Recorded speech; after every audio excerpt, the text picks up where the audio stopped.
Jiu-Jitsu is a waste of time to learn, and I just lost the last 15 years of my life doing it. Throughout the years of training, I thought I was learning the best martial art, a real superpower.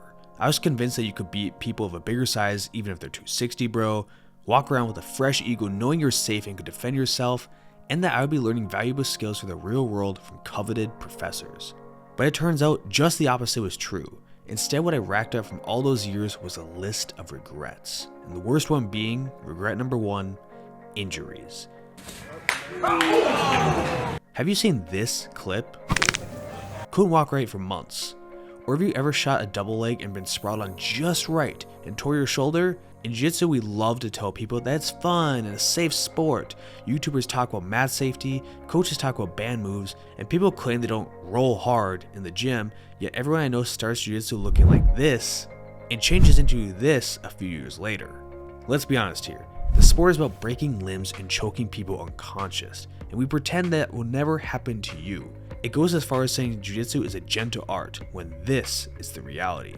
When we say Jiu-Jitsu is a gentle art, we mean that.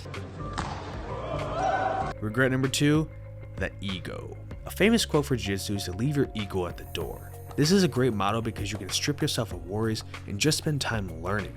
But instead of that happening, my Reddit is stuffed with people crying about egos in the sport. The ultimate goal of any martial art is tranquility and self-respect. So let me show you the top athletes of the sport and tell me if they're using it. Even the founders of the sport didn't believe in this, as they would kick you out of the gym if you even had the thought of training elsewhere. Have a friend in another gym? Banned. You're a paying member of a gym. You should be treated well. However, that just isn't the case when ego is involved in the sport. And it especially plays a role in regret number 3, the belts. We practice a sport where you wear a fancy uniform, wrestle around some pajamas, and one mythical thing holds the whole outfit together: the belt. This belt is supposed to represent your expertise in the sport. If you're a higher rank than someone else, they're basically a free meal to you, right?